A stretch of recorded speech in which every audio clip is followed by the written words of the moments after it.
All right, well, it is 6:30, so we are going to go ahead and get started. Welcome, everybody.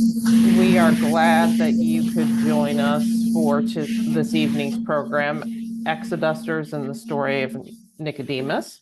We're joined by Valerie Blubaugh with the National Park Service, who works at the Nicodemus National Historic Site. We are going to ask that you remain muted since we are recording this. As I mentioned in the chat, I will send out the link once the recording is up and available on the MCPL YouTube channel. Along with that, I've put the link to the survey for tonight's program in the chat. So I hope you'll take a moment to fill that out at the end of the program. Let us know how we did. That helps us continue to get funding for programs like these, as well as if you have suggestions for programs that you would like to see. We always want to hear those as well. If you've got questions regarding tonight's program, please go ahead and type those in the chat. There is going to be a little bit of background noise where Valerie's at. They are without AC today, so she does have a fan going, which is what I think folks are hearing. There's sorry, I didn't mean to interrupt. There's just outside my window is some sort of power unit. So if you hear kind of that buzzing sound, that's what it is. But then you might also hear the flapping of my fan, which is not me being dramatic. I am, again, just trying to stay a little bit cool. So I did also want to mention a couple of upcoming programs that we have. I'm going to share my screen here for just a moment. But the first program that I wanted to mention is called I Say Hello to the Hands of Freedom. Storyteller Brother John is going to be talking about the history of Juneteenth and its significance. And he will be at our Green Hills branch on June 15th at 3 p.m. and our Parkville branch on the 17th at 7 p.m.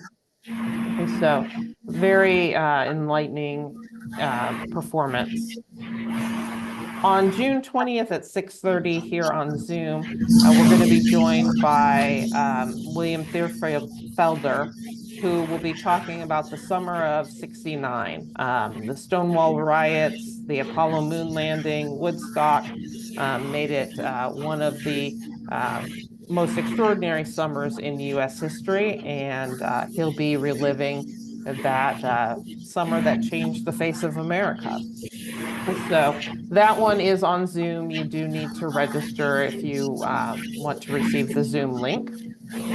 On June 25th at 6:30, we're going to be joined by Carol Davitt, who's the Executive Director of the Missouri Prairie Foundation. She's going to be sharing the natural history of the prairie ecosystem that once covered more than 15 million acres in Missouri, and talking about why prairies remain important for biodiversity. And that one is also on Zoom.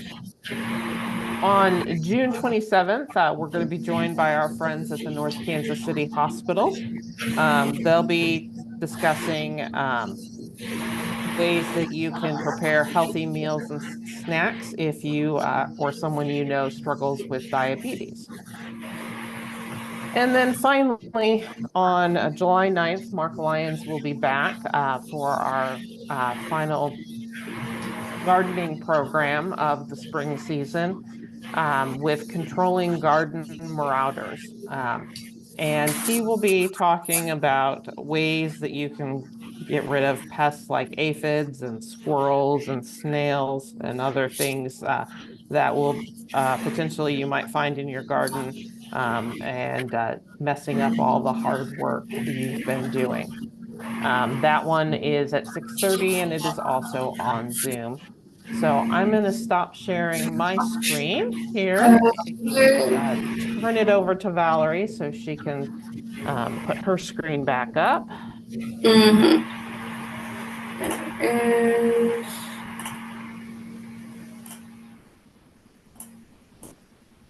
Okay, excellent. Okay, well, hello again, everyone. I'm Ranger Valerie Bluebaugh, and welcome virtually to Nicodemus, Kansas. So I'm filling in for Ranger Lucretia today. She is currently out of town, so I'm filling in for her. Lucretia is awesome, actually. She is a fifth, I want to say, generation descendant of some of the original settlers of Nicodemus, and she is really a wealth of information, but hopefully I do the story of Nicodemus justice as well. And then, of course, if you ever get to visit us, then you might get to meet all of us in person as well. Anyway, as you probably guessed by the program description, I'm going to be giving you an introduction to the history of Nicodemus, which is the longest lasting and only remaining Black town west of the Mississippi River. There were several Black settlements actually that occurred in the Great Plains, but Nicodemus is the only one that is still a living, breathing community today. And obviously, as you heard, we'll save questions until the end. Obviously, there's a lot about the history that I would love to get into, but I cannot. So if there's any questions, obviously, that come up during the program, again, type it into the chat box, and hopefully we can answer those at the end. So getting into it, and let me just click over to my next over here. So in order to understand why Nicodemus was even established, we do need some of that historical context. Setting the stage, we want to take ourselves back to the American South in 1877. We're 12 years removed from the end of the Civil War, the end of slavery, and Reconstruction has just ended. A quick rundown of what Reconstruction was, if you are not really familiar with the era. It was the era that immediately followed the Civil War, where the U.S. was more or less trying to knit itself back together. There were federal programs that were established to attempt to restore the Southern economy. There were several specific federal efforts to provide aid and support to the now nearly 4 million formerly enslaved folks who were now free in the South, but had very little to nothing to their name. You are emancipated, and that is absolutely incredible. That is awesome. But all of these people who are now free and who now become citizens of the United States really don't have anywhere to go. And so that creates a lot of difficulties. So there are things like, 13th, 14th, 15th Amendments, they're passed, establish citizenship for Black Americans, establishes voting rights for Black men. The Freedmen's Bureau is established, and that provides aid in a few different ways, like establishing schools. Federal troops actually remain in the South to keep order, but in 1877, that all comes to a halt. And there's a whole big story about why it comes to a halt, which could honestly take several lectures, which I'm not going to get into. But the big thing is that by 1877, Reconstruction has ended. The federal troops are leaving the South. There is not that kind of money that is coming in to basically establish any sort of aid to Black Americans, even in Reconstruction, it was honestly not as much as it should have been. And so you find that, 12 years have passed, but most Black Americans in the South are still struggling. It's still difficult. It's still dangerous to be Black in the South. Most people are still deeply impoverished. A lot of them don't own land or businesses. Still lacking in education. Yes, there were schools established, but not enough. Jim Crow laws are now being passed to block their political liberties. So things, like the grandfather clause and literacy laws are now being passed to prevent Black men from voting, to prevent, Black men from trying to be elected into office, even though those advancements had been made during, Reconstruction era. And now that the federal troops are gone, groups like the KKK and the Night Riders and other, terrorist organizations are actively and more, able to threaten Black Americans throughout the South. Basically, you have this system that is entrenched in white supremacy and oppressing Black Americans that is once again being solidified in the South. All of that is to say that if people have the means, a lot of them want to get out of the South. There are just not the opportunities happening. People want to go somewhere where they can either find new opportunities, create the new opportunities, and Kansas ends up being a really big hotspot for migration out of the South. So in the 2 to 3 decades following the end of the Civil War, roughly 10 to 20,000 Black Americans leave the South, settle specifically in the state of Kansas. You have a whole bunch of different towns and settlements, neighborhoods that pop up because of that movement. Big reason for this movement was largely, sorry, excuse me one second. Apologies. One big reason for this movement into Kansas specifically was that legacy of bleeding Kansas. And, you know, you had a lot of abolitionists, you had a lot of anti-slavery sentiment in, you know, the 1850s and leading up to the Civil War. So there's this big legacy that Kansas is much more, you know, accommodating to Black Americans. And so that's why a lot of people end up wanting to move to Kansas. So that's also where the Exoduster movement comes in. So men like Benjamin Pap Singleton, he was formerly enslaved, and he, excuse me, formed a lot of organizations, helped recruit a lot of Black Americans to move into Kansas.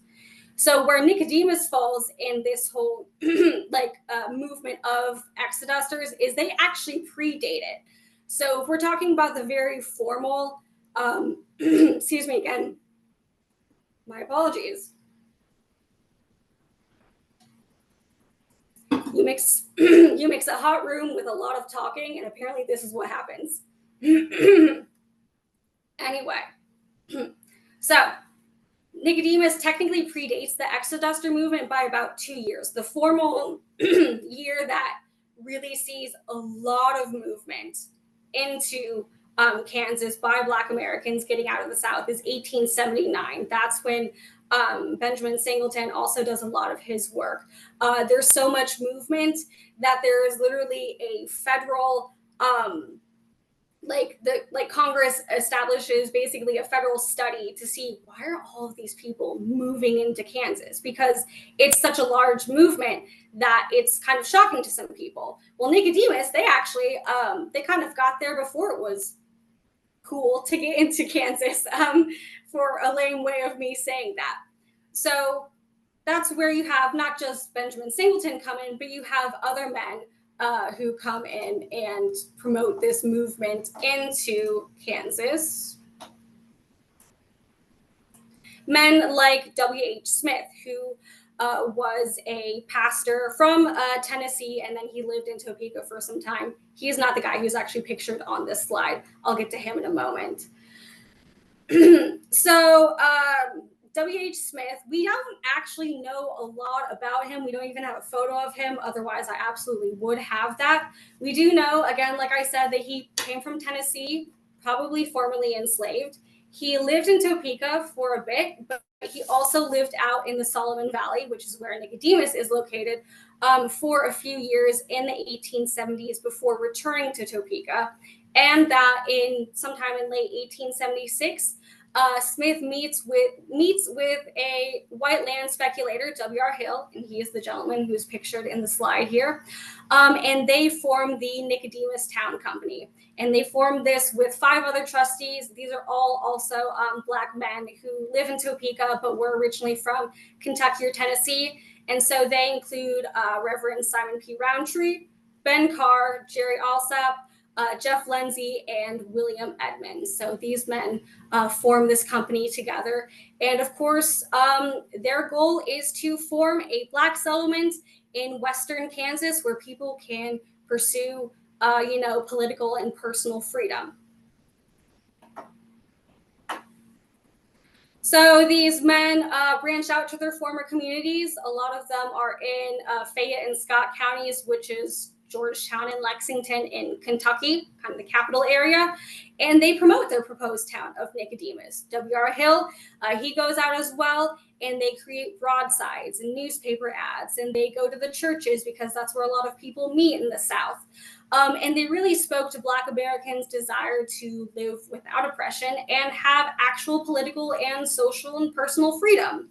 So they advertise, okay, if you go to our planned town of Nicodemus, you can buy a residential lot in town for $5, and or if you want to own a business, you can buy a commercial lot for $75. And that is certainly quite a bit of money in the 1870s, especially, again, if you are Black and you have not been able to establish those kinds of personal means for yourselves because you've been living in the South and most of the system is working against you to advance. You got the town, but there's also a lot of land in Solomon Valley in the Nicodemus Township, because there's not just the town. You have the 36-ish square mile township. So you have a lot of land that settlers could apply for and then eventually own a 160-acre homestead of their own. So, the Homestead Act passed 1862. There were no race limitations on that. If you were Black, you were able to apply for and own, a homestead. And that obviously is a huge deal because as it kind of has been throughout American history, land ownership, home ownership, that's like a really big citizenship qualifier. If you own land, if you own a home, if you own your own business, that is what apparently it really means to be American. So especially, with immigrants coming over to America to, create a new life for themselves. And also especially for Black Americans, coming out of being enslaved, being able to own your own property. And that's just a really huge thing. That's a really big qualifier. Yes, I'm a proper American citizen. I own land. So that is also really appealing to people. Now, the company did also take a lot of liberties with advertising. If you've been reading through the advertisements that I have on the slide here, they talk about super fertile black loam soil, very pleasing and rolling landscape, which I think is personally very pleasing to the human eye as well. So I actually agree with that. But, really big water source with the South Fork of the Solomon River and lots of natural springs. And there are wild horses around that you can tame for yourself. There's enough wood for fire, and we're probably going to find coal here. So it's going to be a really good time. And there might even be a town that's established by the time that you get to Nicodemus.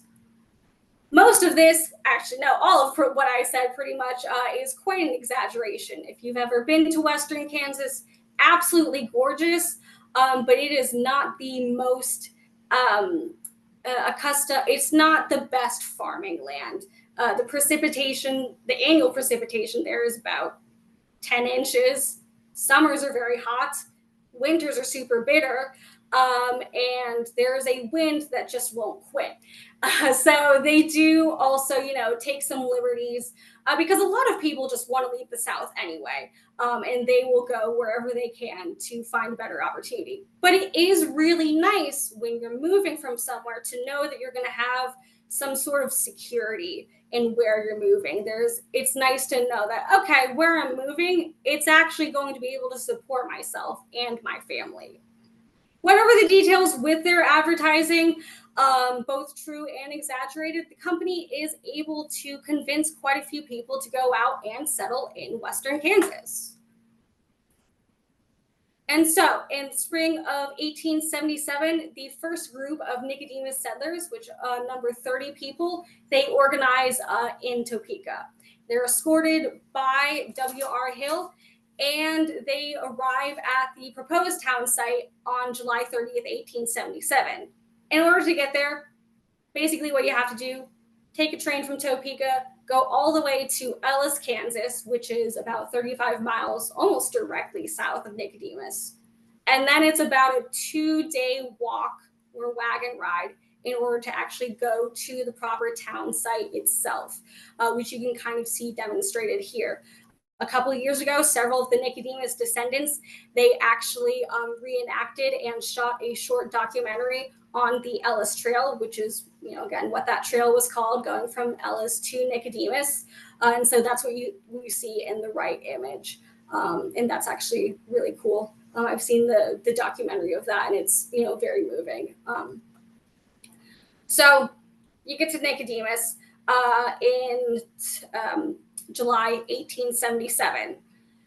Now, among some of these first settlers are the Williams family and the Fletcher family. And I point these two families out specifically for a couple reasons. So the Williams family, Charles Williams and his wife, Emma Williams. So Emma was actually pregnant when they were moving to Nicodemus, and she goes there on her own. Charles ends up meeting her later. She's pregnant when she gets to Nicodemus.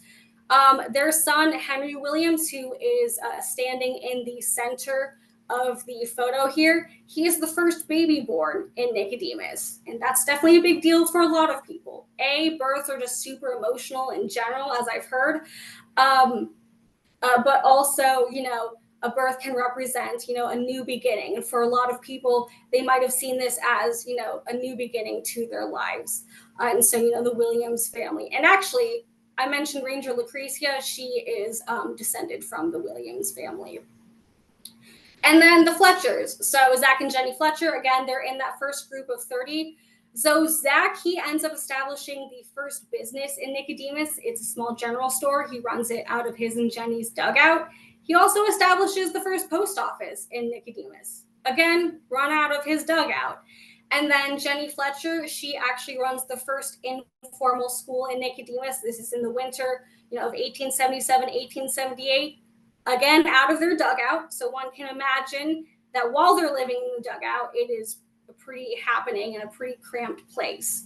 Eventually, the Fletchers do establish, obviously, a more permanent residence, like everyone else does, in Nicodemus. And they have several things going on there. So, of course, Zach has his general store. He has the post office. There's also a livery stable that he ends up establishing in the kind of backyard. Jenny ends up running a dress shop and a hat shop. And then their residence is also called the St. Francis Hotel. So it's a hotel. It is a restaurant as well. It is pretty much a one-stop shop for everything that you could probably need in Nicodemus. And so they are very foundational members. And, it's people like the Williams family and the Fletchers that really put down the roots of the town. So then in September of 1877, just a couple of months later, you have another 350 settlers who arrive in Nicodemus from Lexington, Kentucky. Like I said, a lot of settlers came from Scott County, Fayette County, into Nicodemus. Now, why I decided to use a modern map of Kentucky and an old map of Kansas to show this, we don't need to be asking those questions. It's just the way that it worked out.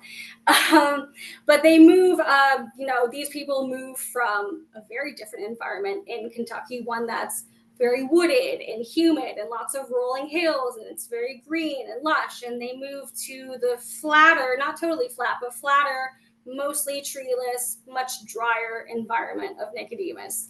And as it turns out, that's a bit too much for some people. So out of these 350 settlers that arrive in September, about 60 families take one look at the town site, which is just a collection of dugouts and some smoke coming out of the ground, barely develop and say, you know what, this is not what I signed up for. I'm out of here. I'm going to go back to Topeka. I'm going to go back somewhere else. I'm going to find a better place for me to establish my life, because Nicodemus, this is not it. And that's okay, but everyone else stays. And then you do actually get more groups of settlers who arrive. So then 150 settlers arrive in March of 1878, another 50 in May of 1878. Again, they're following these recruitments from W.R. Hill and the other members of the Nicodemus Town Company. And then for good measure, one last group of 25 in February of 1879. Now, the first years, as one can imagine, they're tough. As I mentioned, Western Kansas is not a forgiving environment, and the first groups arrive too late to plant any crops for the winter. So they have to go through the first winter basically with whatever supplies they were able to bring themselves. And if anyone is able to, make a supply run to Ellis, Kansas, then that is how they're able to subsist. They also have very few farming tools and resources, and most people spent pretty much all of their money just trying to get to Nicodemus. So they really don't have a lot to get themselves started. Luckily, the later groups do receive a little bit of intel and are able to bring some more money and supplies. And so things start to get going, and a healthier community does start to grow in Nicodemus. So by the mid to late 1880s, about a decade later, Nicodemus is actually pretty much a boom town. People are starting to upgrade from their sod houses and their dugouts to frame buildings or limestone buildings, especially because that's the local building material. You had several churches. There was the District Number 1 school that was established in 1879, the first school district in Graham County. You have other schools in the greater township.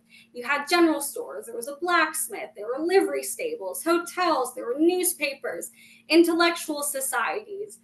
There was a baseball team run by the newspaper. Basically, everything you could want in a thriving town, that's happening in Nicodemus. And the 1880s could also be considered kind of the peak of growth in Nicodemus.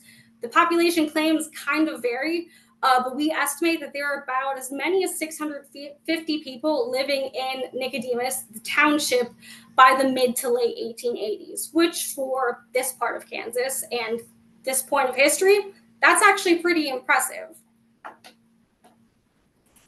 And it's not just the town, like I said, it's the township. The economic lifeblood of Nicodemus is really farming.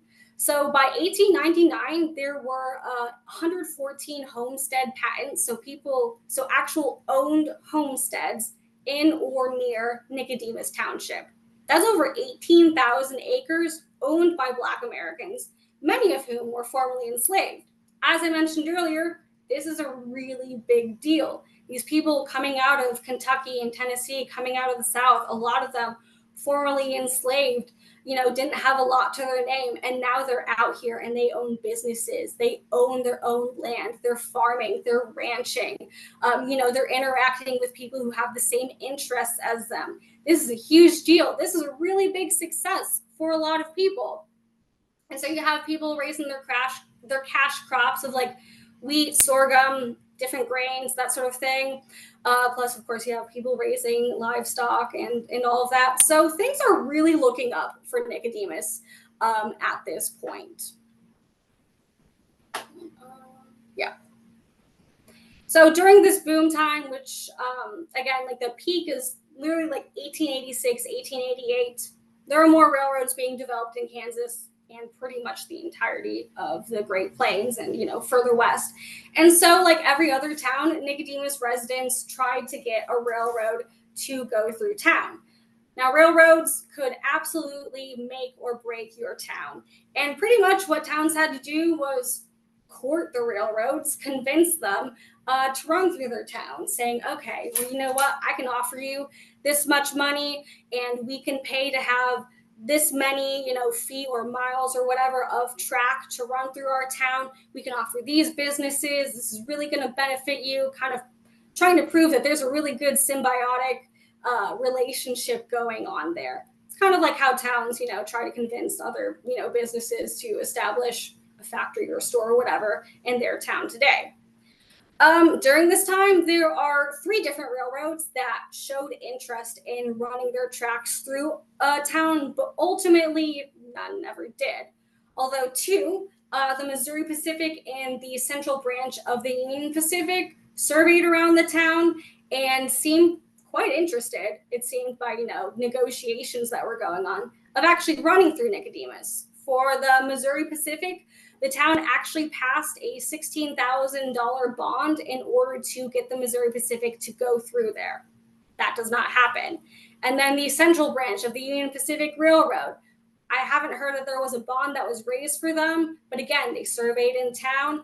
They were going to have to go to Hill City, which is the county seat of Graham County, and it's about 15 miles west of Nicodemus.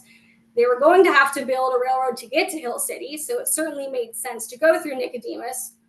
Unfortunately, that is not what happens. What happens is that the Union Pacific goes about 6.5 miles southwest of Nicodemus. So there was Bogue, which was a railroad camp that the Union Pacific had established, becomes a town in order to bypass Nicodemus and go to Hill City. And so with that, with the Union Pacific passing by, basically all of the dreams of a railroad going through Nicodemus dies. And so for a lot of towns, this would have resulted in pretty much a total bust. You would have gotten a ghost town a couple years later. However, that does not happen in Nicodemus. Yes, it is a big hit. Yes, there is no new commercial development in Nicodemus after this point, pretty much. But again, it's not a total bust. You do start a slow and steady decline of the community, though. But the township, the town, does remain viable for several decades. So it is not completely down and out due to this. So again, you're having this decline going on. But like I said, again, it's a viable community. So getting into like the first half of the 1900s, you get this kind of interesting juxtaposition of there are several events that occur that pull people out of town, but you have a lot of, you have this persistent core of citizens who stick around and keep the town going. So in terms of factors getting people out of town, you have both world wars. Several settlers several Nicodemus residents do end up serving in the military. And so after that, a lot of them don't return to Nicodemus. There are people who leave to work in war industries, realize they can make more money, they can have a bit more of a comfortable life because farming is, of course, extremely tough and pretty much a 24/7 job, and they decide not to return to Nicodemus. And then, of course, you get the 1-2 hit of the Great Depression and the Dust Bowl. And incidentally, Western Kansas was one of the hardest hit regions by the Dust Bowl. And since most Nicodemus residents farm, that hits them especially hard. And you have some people who are forced to leave town, who are forced to leave Western Kansas because they simply are not able to make a living this way. It is just not possible. But then again, like I said, you have this core of residents who stick around in Nicodemus, who are able to make a living, who are able to keep it going. And you still have clubs, and you have sports, and you have all sorts of events going on. So, for example, sports is really important. There's the Nicodemus Blues baseball team. So that was occurring in the 1900s, 1910s. I want to say a little bit of the 1920s. They actually are pretty good as far as I've heard. They travel to some of the surrounding towns. They travel to some of the surrounding states.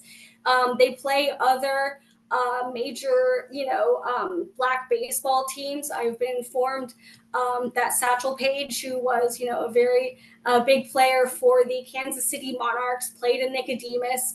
And the Nicodemus Blues actually put up a pretty good game against the Monarchs with Satchel Paige on their lineup. Now, I don't really follow sports, but I've been informed that that is a pretty big deal. So you have sports. You have things like the church. The church has always been a big pillar in Black communities, and of course, that is no different in Nicodemus. So the First Baptist Church, they maintain a pretty strong congregation. They have their choir, they have their events that happen, and so that is still a very big part of the town. You also have, fraternal groups. You have the Masons, you have the Order of the Eastern Star, you have the American Legion, you have the Priscilla Arts Club, which was a women's crafting club. You have the 4-H Club. And so there are a lot of things still going on in Nicodemus, and it definitely remains the center of Black activity in Graham County, if not a good portion of Northwest Kansas. Plus, you also have things like the annual Emancipation Celebration, which had been happening since 1878. It's also now kind of called the homecoming, and it still happens every year at the end of July. That brought a lot of people back. And that could garner, hundreds, if not sometimes thousands of people coming back to Nicodemus. And that is still a thing that happens today. But the thing is that there are still more push factors, and the town does continue to dwindle. So, slow but steady. And again, that continues to happen in the 50s and 60s. There's a lot more of a decline by the 1950s. The First Baptist Church is the only active church remaining in Nicodemus. They do still have a pretty strong congregation, but there used to be 4 churches in Nicodemus at its peak. Now there's only 1. The post office, which is pictured in the left photo here, that ends up closing in 1953. And you have other businesses closing in the 50s and 60s. Because again, you have a lot of people who are not able to make a living. Farming is a very difficult profession. And there are also a lot of factors working against Black farmers at this point. So a lot of people, if they weren't able to make enough money, they had to sell their farm. You also have kind of a generational thing going on where you have, the kids of farmers deciding that they do not want to farm, they want to move and go elsewhere. And so, the family farm ends up having to be sold. So, you do get this, again, you've got this kind of decline going on. But, and I really want to emphasize this, resilience and perseverance has long been at the core of Nicodemus values.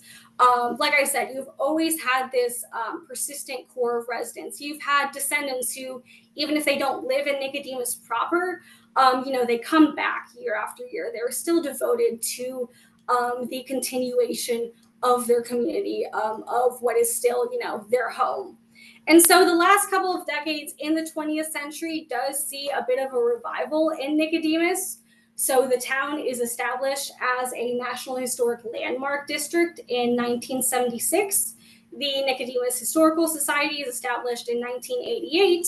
And then for the National Park Service, the Nicodemus National Historic Site were established in 1996. And of course, this was due to the work of a lot of descendants who banded together, who were seeing the decline in the community and saying, absolutely not, this is not going to happen. We're not going to become a ghost town. Okay, we're not going to follow that path. We are going to make sure that people know and appreciate the really important history of Nicodemus. So you have those descendants who come together and help all of these big things happen. So nowadays, granted, Nicodemus is a pretty quiet town. The permanent population is about 15 to 20 people. There are people who come back, like I said, maybe during the warmer months or during, the annual homecoming at the end of July, that sort of thing. And they might still own their family farm or might still own a family house. And most of the people who live here are descendants of those original settlers from the late 1870s. People are more than happy to trace their lineage back and say, my great, etc. Grandparents came here in 1877 or 78 and 79. And, there are these photos, and it's really incredible, honestly, to hear people's family histories and personal histories and their recollections of living in Nicodemus, or their their ancestors' recollections of living here. And so there's such a really strong sense of history and legacy that even if the town were to die physically, in spirit, it would always be there. But again, descendants, they stick around to make sure that it continues. So the National Park Service, which of course I'm a part of, we work with the Historical Society, we work with the township to keep Nicodemus going as well. So we help manage the 5 historic buildings on site, which are pictured on this slide here. And I'll just point those out real quick. So the left column photo, that is the AME Church, the African Methodist Episcopal Church. It was built in 1885. The top left photo in the square, that is the St. Francis Hotel. It was originally built in 1881, had a lot of additions added onto it, but that was, like I said, pretty much one of the one-stop shops in Nicodemus where you could get everything done. That is what Zach and Jenny Fletcher built for their presence in the community. Below the St. Francis Hotel, you have the District Number 1 schoolhouse. That schoolhouse specifically was built in 1989, and then the school district itself ended up running until the mid-50s, during which time, there were too few students to justify opening a school, and so the students had to be bused to other communities. To the right of the District Number 1 schoolhouse is the old First Baptist Church, not to be confused with the new First Baptist Church, which was built in 1976. But the First Baptist Church actually is still an active congregation in town. They've been going since 1878, but that's the old building.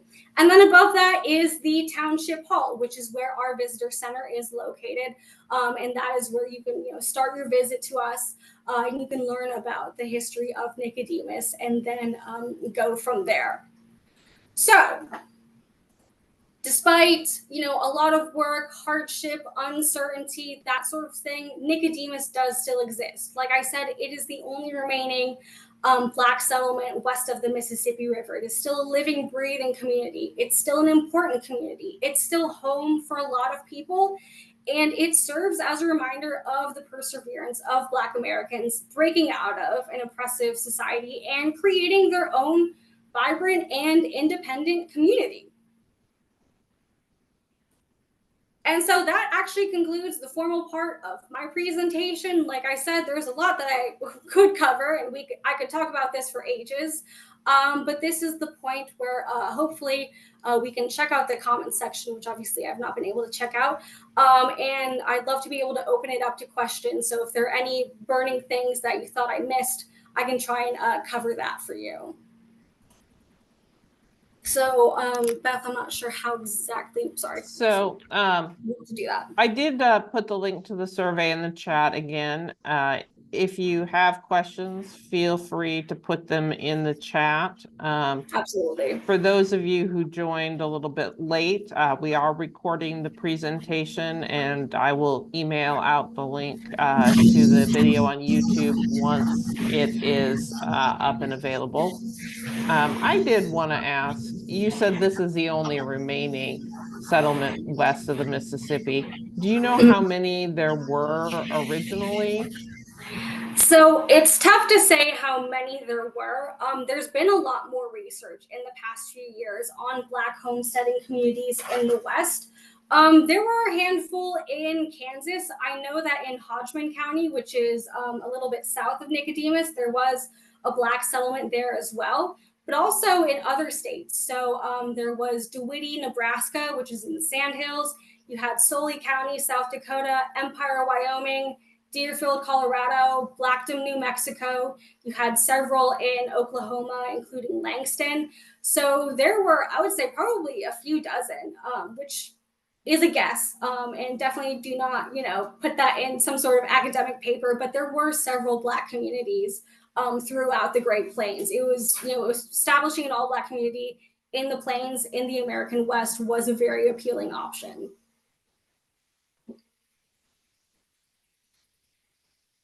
And actually, it's not entirely a plug, but there is a book that was published a couple years back, or possibly even last year, called The First Migrants. And that was published partially through the University of Nebraska-Lincoln. It talks about Nicodemus. It talks about the outside of Oklahoma homesteading communities that I mentioned. And that's just a really fascinating look into this whole concept of Black communities in the Great Plains and in the West. So just like a little if you're interested in this history and looking more into it, The First Migrants, which I might put it in the chat, like where it is, or the authors of it later, that's a really good resource. That's interesting. I lived in Oklahoma briefly, and so I was familiar with Langston because there's still a college there. Mm-hmm. And one of the interesting connections between Langston and Nicodemus is actually the man who helped establish Langston and Langston University, Edward McCabe. He actually lived for several years in Nicodemus. He was actually kind of within, the town's politics, but then also Graham County and Kansas politics. He was state auditor, I want to say, and that was a really big deal. But then he ends up leaving Nicodemus and doing a lot of work trying to, in Langston, Oklahoma. So there's that direct connection, which I think is pretty cool. Yeah, that is neat.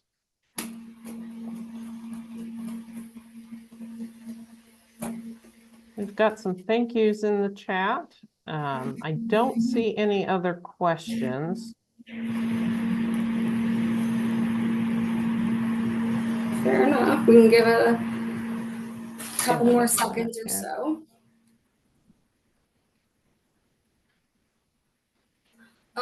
Just a little plug for our site as well. So Nicodemus, the National Historic Site. So we are open every day except Tuesdays and Wednesdays. So we're open Thursday through Monday, 9 a.m. to 5 p.m. Of course, you can also look up Nicodemus on the National Park website and see our events from there. We do tours here. We do town tours as well, where you can go through the 5 historic buildings. Again, we talk about the history. There are videos. There's all sorts of things that you can check out at our historic site. And of course, admission, the tours, they're all free. Excellent. Well, thank you. And thank you everybody for coming this evening. We do have, I guess, one other question. How far is Nicodemus from Kansas City? I want to say it is about 5 hours, give or take. So if you want to make that trip, absolutely. I mean, we do get people doing their day trips from the Kansas City area. So you're more than welcome to join us and be a part of that. Excellent. Well, thank you, Valerie, and thank you everybody for coming this evening. Please take a moment to fill out the survey, and it'll probably be a couple days before we get the video up on YouTube, but I will send out the link once we have that. Yeah. Thank you so much for having me. Have a great evening, everybody. Have a good one.